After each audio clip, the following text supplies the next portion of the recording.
All right. We're moving on to the Davao project. It seems to be problematic as there's been an anti-sentiment against the ITD development from the Karen nationals. What's your comments on that? Well, I talked to many people who follow this project, including Thai business person. They have said that the current issue is actually not serious. Not serious. Not so serious. Actually, they can negotiate with the current as well as the government. Because actually, yes, it's true that this is location under occupation of some current group, but there's no big group. There's a small group there, but it's very negotiable. It depends on the interest or what kind of offer that you have to offer to them. Because please understand that because the minority also they need some benefit from the development because they occupy the territory, and I think for the benefits of the development. Should be offered also to local people, local native people. That means Karen. In this state, I think this is very negotiable for between the Thai investor, the Myanmar government, and the minority groups. The major obstacle is, I think, in terms of financial support. Financial support. Yeah, because Myanmar is still under political sanction, economic sanction by the Western countries. Right. So the source of fund from that part of the world cannot go through the project. That means there is income. Or even from Japan. Japan also follow the policy guidelines from the Western country. You cannot borrow the money from Japan bank to pour in that investment project. So I think that's much more difficult than the other issue. Political issue might be no big deal actually for that kind of investment project. Okay, with all the reforms that happened in Burma right now, do you think that the President Thein is truly ready for that? Well, people have to talking about it. It's a very main question. I think President Thein has no reputation of the reformer before. He is actually a former general. He is under footsteps of the former leader Tan Shui.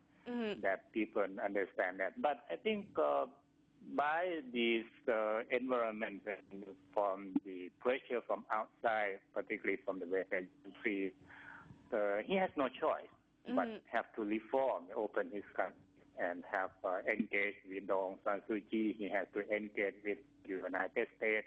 He has to engage with the European Union to counter what we have seen already, China.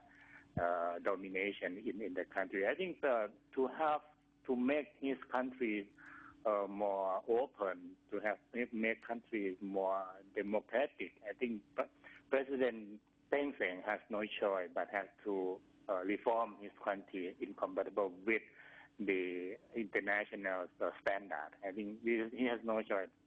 Like it or not, perhaps his personality might not want to do that, but by environment, by the circumstance, he has to do so. He has to reform the country.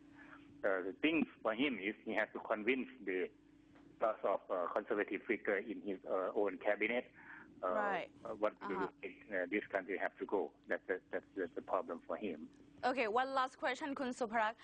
What should be the movement of Thailand in coping with all the developments in Myanmar? Well, Thailand, I think Thailand has to do in 2 ways. First, we actually directly involved in the political reform in the country because we are immediate neighbor. There are a lot of perhaps 100,000 refugees from countries now in Thailand. We have a lot of migrants, millions of migrant workers in the country. So the political development in the country directly affects our country.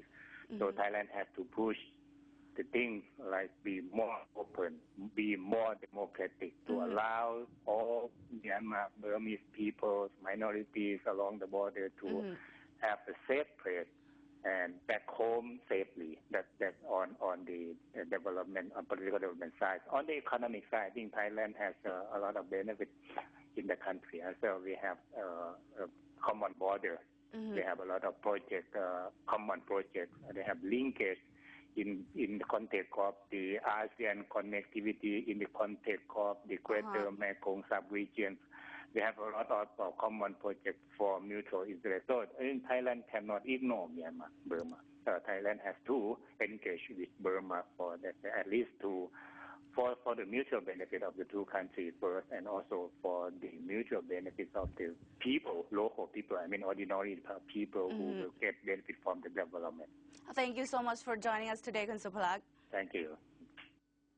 Well, the Bank of Thailand Governor Prasan Trairat Borakul is concerned over the debt transfer plan after the break.